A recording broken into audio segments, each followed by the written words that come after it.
Today, I'll be doing Tennessee.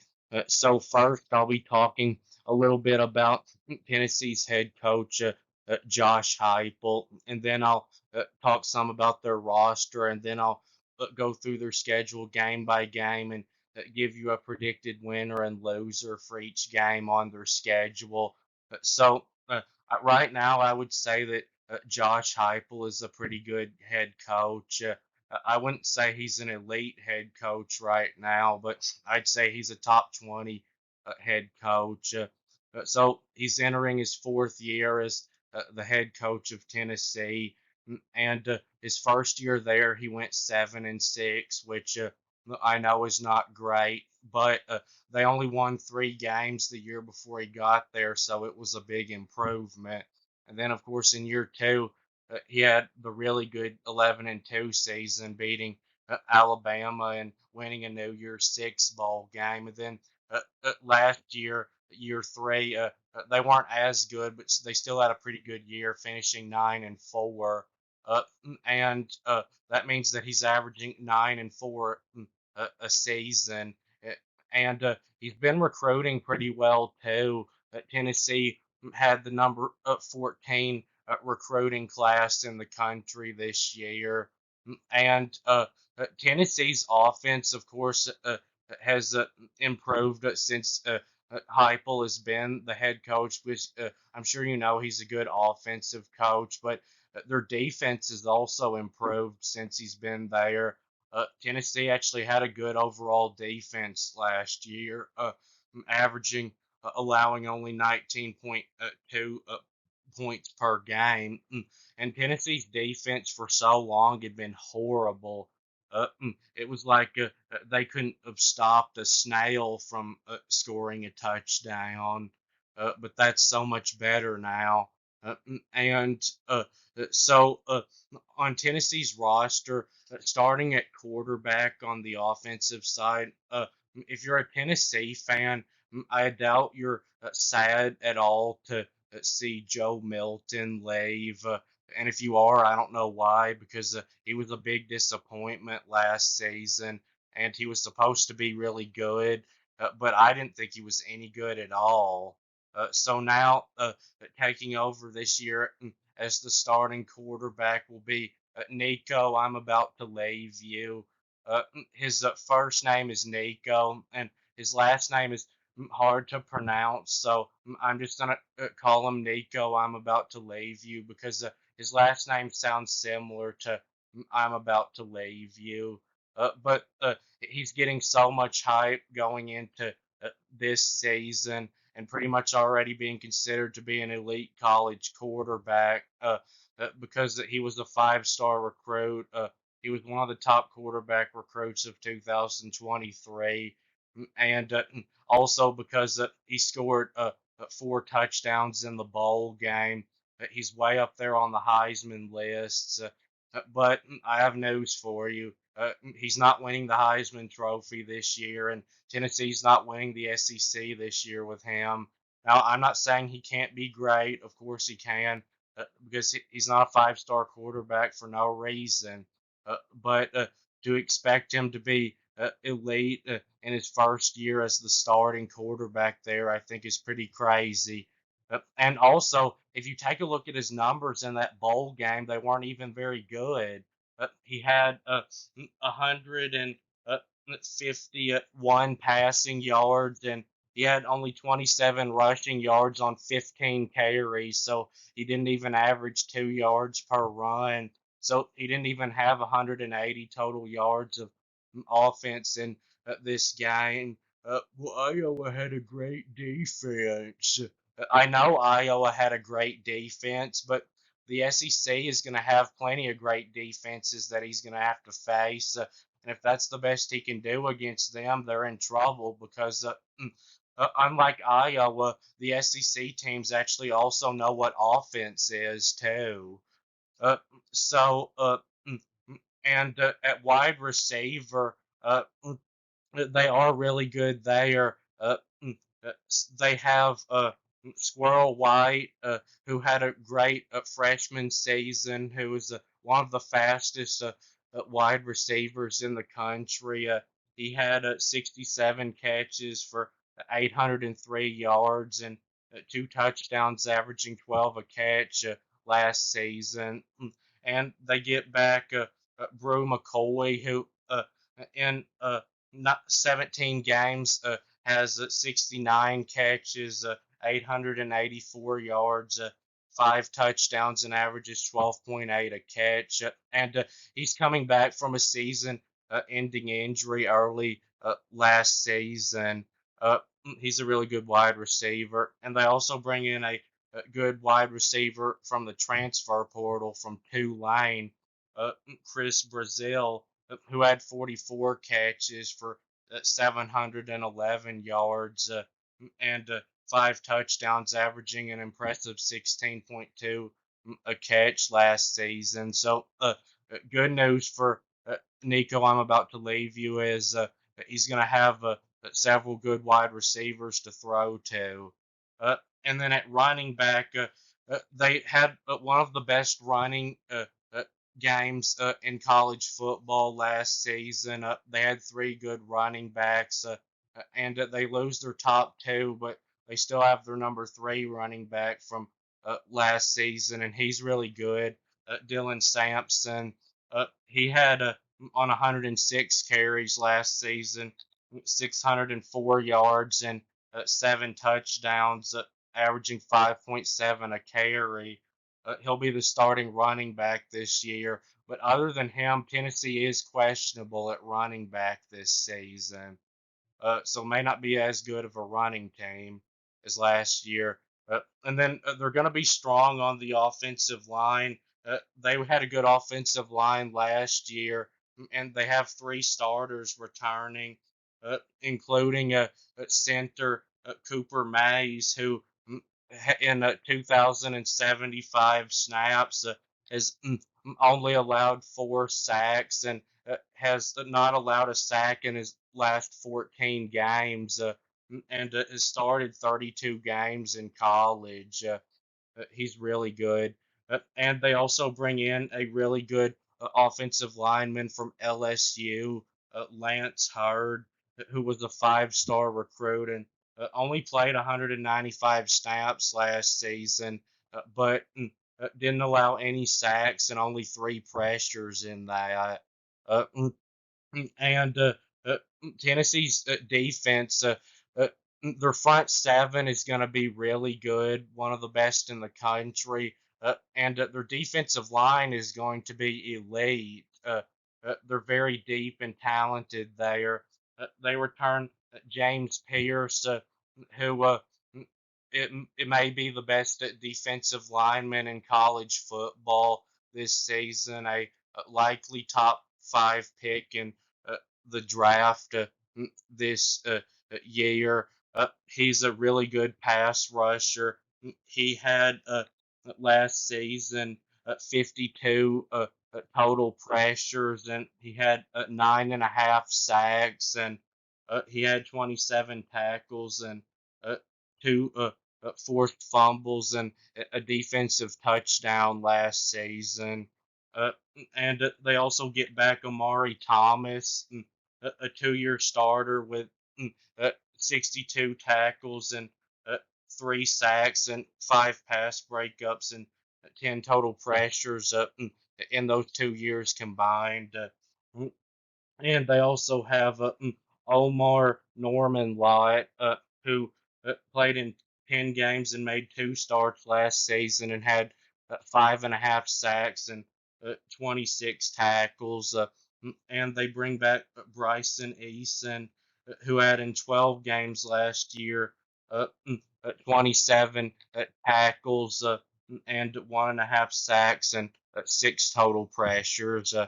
And they also have Joshua Josephs, who played in 11 games last year and was a four-star recruit and had 20 tackles and three sacks and five total pressures.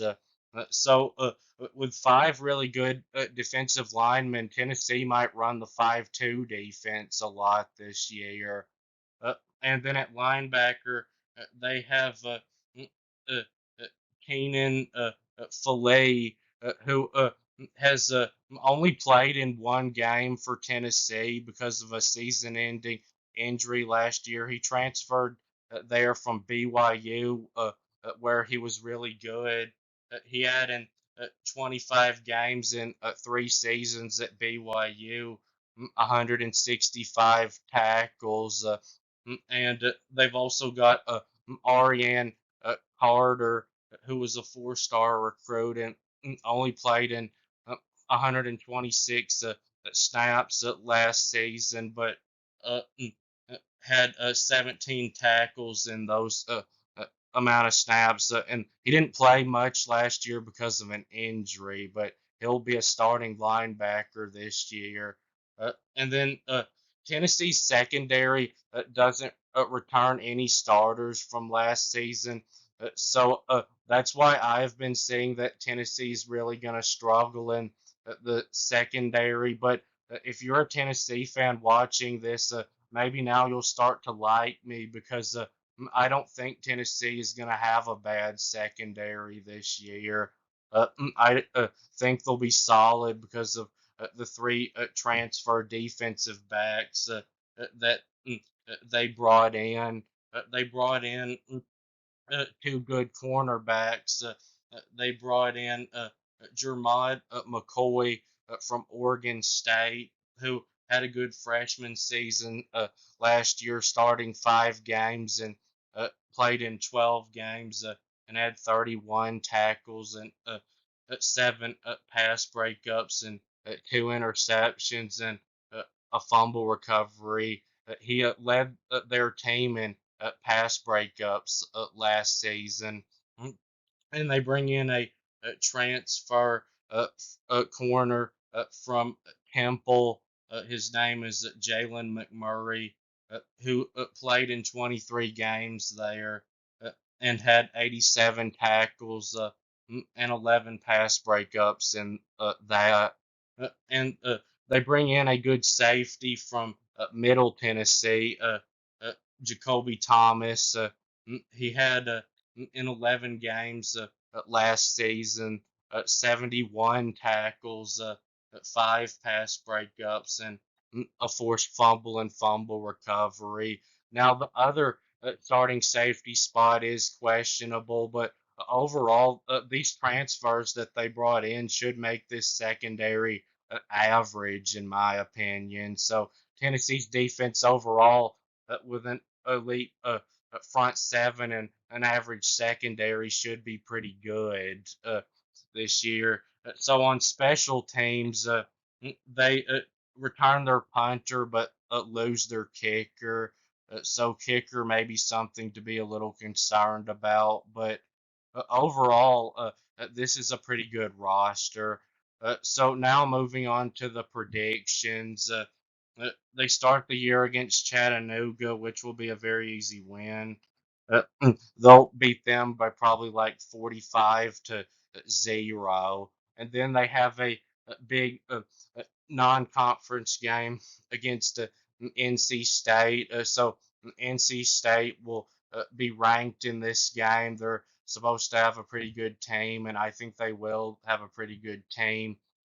They're a team that's supposed to have a decent chance to win the ACC this year. But Tennessee is the better team, I think, and they should win this game, and I think they will win this game. But I do think it'll be a close one. I don't think Tennessee will win it by uh, 2 scores. I think it'll be like a touchdown. So also, if Tennessee can't beat NC State, they're not beating Alabama or Georgia. So their college football playoff chances are hopeless, in my opinion, if they can't win this game. So this is a must-win for Tennessee, in my opinion. So then they play Kent State, an easy win. Uh, this will be a huge blowout. And then they play their first conference game, welcoming Oklahoma into the SEC. It'll be on the road. So, an interesting thing about this game is that Josh Heupel played quarterback for Oklahoma, and was the quarterback on Oklahoma's last championship team. I actually watched that game on DVD, and he also is the former offensive coordinator at Oklahoma. Oklahoma, I think, is better than Tennessee at linebacker and in the secondary, but Tennessee, I think, is better than Oklahoma at both lines of scrimmage this season. And uh, Oklahoma, I think, is deeper at running back and wide receiver. And at quarterback is really a similar situation because Oklahoma's Jackson Arnold was also one of the highest recruited quarterbacks of 2023. And neither one of these two quarterbacks looked great in the bowl game, in my opinion. I know uh, Jackson Arnold had bigger numbers, but he turned the ball over 5 times, which Nico, I'm about to leave you, didn't do. And I do, though, think Oklahoma is the better overall team, and it is on the road, so I think Oklahoma wins a really close one. But Tennessee could win this game because Oklahoma, I've seen, may struggle on the offensive line this year, and Tennessee's defensive line being so good, it could make it to where Oklahoma can't score in this game. And if that happens, Tennessee will win, even though Oklahoma has a really good defense. So then they play on the road at Arkansas. Arkansas is going to have a rough year this year. Uh, Tennessee, I think, will beat them. Now, Arkansas is not very good, and they're not going to win very many games this year, but they do a lot of times play tough. So this could be a pretty close game still, but not one that I think Tennessee's in much danger of losing. So then they play Florida. Uh, and it is at home. So when you compare Tennessee and Florida's rosters, you would think Tennessee would for sure win this game. But when you look back at the history, it has not always been the case where the better team has won. Like last year, for example, Florida beat Tennessee by 13 points when Tennessee was clearly a much better team than Florida. And that's not the only time that that's happened when Tennessee's been a better team than Florida. So I am going to pick Tennessee to win this one, but I don't feel confident in it. And I do think this will be a close game. Uh, and then they play Alabama at home. So this will be, I think, a really good game, a close one, like it was the last time they played in Knoxville. And Alabama's front seven, though, I think is even better than Tennessee's is. And Tennessee, I think, is better at wide receiver, but I think Alabama's got a better running back unit. And the secondary may be pretty even. But Alabama's got a better offensive line than Tennessee does. There's maybe the best offensive line in the SEC. And right now, from what I've seen of Jalen Milroe and Nico, I'm about to leave you. I'd have to say Jalen Milroe is a better quarterback. So I think Alabama wins. But it is a winnable game, I think, for Tennessee. Uh, so now they play Kentucky at home. So this will be a tough game at the line of scrimmage because Tennessee's going to have good lines this year, and Kentucky always has good lines of scrimmage uh, when they've been coached by Mark Stoops. But Kentucky's quarterback situation is, I think, at least as questionable as Tennessee's is. And Tennessee, I think, is overall the better team than Kentucky. I think it'll be close, but I think Tennessee wins by around a touchdown. And now they play Mississippi State, a team that's going to be horrible this year. Tennessee, I think, will blow them out, win by like 3 touchdowns. And Then they play Georgia on the road. So Kirby Smart seems to know how to stop the Josh Heupel offense. The 3 years that they've played each other, when Heupel has been there, Tennessee has scored a total of 4 touchdowns combined. And I think the struggles on Georgia uh, mm, uh, is going to continue this year for Josh Heupel's offense. I think they'll struggle not only to score points on Georgia, but to move the ball on Georgia. And Tennessee's front seven, I think, will make it to where Georgia can't run as easily as they usually will be able to. But Carson Beck, I think, will make some big plays throwing the football in this game and get Georgia the win by around 2 touchdowns. Mm, So now they play UTEP. This will be a blowout. They should win by 30 something points. And then they play to end the season Vanderbilt. There's nothing to say about this one except Vanderbilt is horrible and Tennessee will whip them. So my final prediction for Tennessee is 9-3 overall and 5-3 in the conference. So Tennessee would miss the college football playoff if this happens, but it's possible they could win one of Oklahoma and Alabama. Georgia is the one game I don't see much of a chance at all in, though. But that will be it with this video. Please subscribe. Thanks for watching, and I'll be back very soon.